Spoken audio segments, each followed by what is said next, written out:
ينظر إلى قلوبكم وأعمالكم. رواه مسلم. وإذا سلم قلب العبد من أمراض الشهوات والشبهات فاز وأفلح، كما قال تعالى: يوم لا ينفع مال ولا بنون إلا من أتى الله بقلب سليم. ومن لقي الله بقلب مريض فقد خاب وخسر إن لم يتداركه الله برحمته. قال تعالى: في قلوبهم مرض فزادهم الله مرضا ولهم عذاب أليم بما كانوا يكذبون. وأمراض القلوب كثيرة، ومن أخطرها قسوة القلب، فقد ذم الله القاسية قلوبهم فقال تعالى: ثم قست قلوبهم من بعد ذلك فهي كالحجارة أو أشد قسوة. وتوعد الله قساة القلب وهددهم فقال: فويل للقاسية قلوبهم من ذكر الله أولئك في ضلال مبين.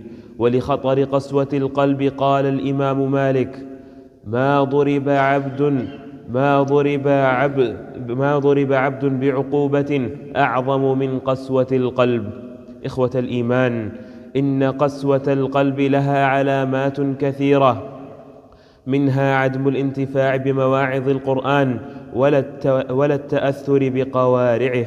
قال تعالى متاعبا أهل الإيمان: ألم يأن للذين آمنوا أن تخشع قلوبهم لذكر الله وما نزل من الحق ولا يكونوا كالذين أوتوا الكتاب من قبل فطال عليهم الأمد فقست قلوبهم وكثير منهم فاسقون. وقال تعالى: وإذا ما أنزلت سورة فمنهم من يقول أيكم زادته هذه إيمانا فأما الذين آمنوا فزادتهم إيمانا وهم يستبشرون وأما الذين في قلوبهم مرض فزادتهم رجسا إلى رجسهم وماتوا وهم كافرون.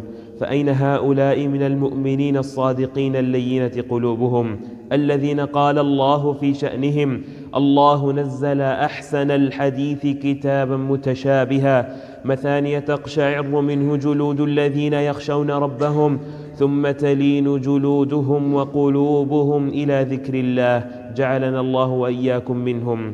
ومن قسوة القلب ترك التوبة والإنابة عند نزول الابتلاء. قال تعالى: ولقد أرسلنا إلى أمم من قبلك فأخذناهم بالبأساء والضراء لعلهم يتضرعون فلولا إذا جاءهم بأسنا تضرعوا ولكن قست قلوبهم وزين لهم الشيطان ما كانوا يعملون فلما نسوا ما ذكروا به فتحنا عليهم أبواب كل شيء حتى إذا فرحوا بما أوتوا أخذناهم بغتة فإذا هم مبلسون.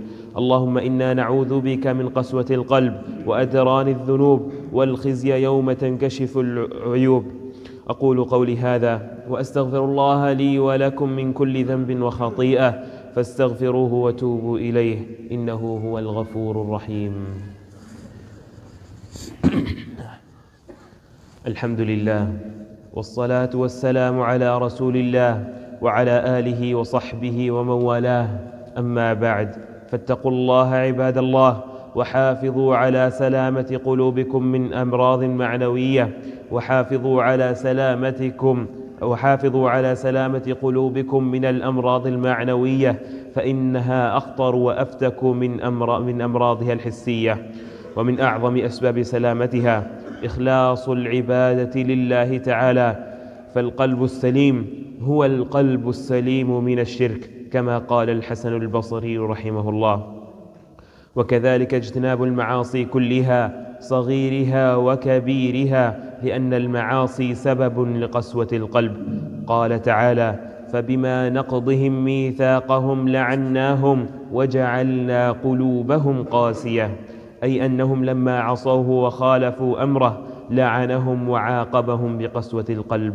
إخوة الإيمان، من كان ذا قلب قاس فعليه بالأدوية النافعة، وأنفعها الإكثار من تلاوة قرآن الكريم بتدبر وتفكر. قال تعالى: يا أيها الناس قد جاءتكم موعظة من ربكم وشفاء لما في الصدور وهدى ورحمة للمؤمنين.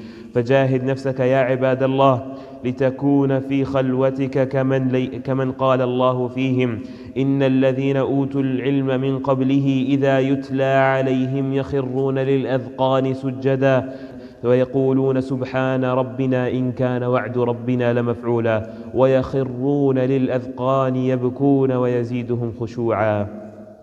ومما يلين به القلب القاسي الإكثار من ذكر الله تعالى. قال الله تعالى: الذين آمنوا وتطمئن قلوبهم بذكر الله، ألا بذكر الله تطمئن القلوب. ولما شكى رجل إلى الحسن البصري قسوة قلبه قال: أذبه بالذكر وتلين القلوب، كذلك بقصر الأمل وأكل الحلال وزيارة القبور والتفكر في الرحيل إلى دار الآخرة وترك الزائد عن الحاجة من الطعام والشراب والنوم والكلام. وتلين القلوب كذلك بمصاحبة المخبتين الخاشعين والإحسان إلى الخلق وعيادة المرضى ورحمة الأيتام والضعفاء. قال صلى الله عليه وسلم: إن سرك أن يلين قلبك فامسح برأس اليتيم وأطعمه. اللهم لين قلوبنا عند الذكر وأعنا على طاعتك وشكرك، وارزقنا قلوبا سليمة ونفوسا مطمئنة. اللهم أعز الإسلام والمسلمين وأذل الشرك والمشركين. اللهم وفق إمامنا وولي عهده لما فيه رضاك، واجعل عملهم في رضاك، وارزقهم البطانة الصالحة الناصحة يا سميع الدعاء. اللهم آتنا في الدنيا حسنة وفي الآخرة حسنة وقنا عذاب النار. وصلى اللهم وسلم على نبينا محمد وعلى آله وصحبه أجمعين.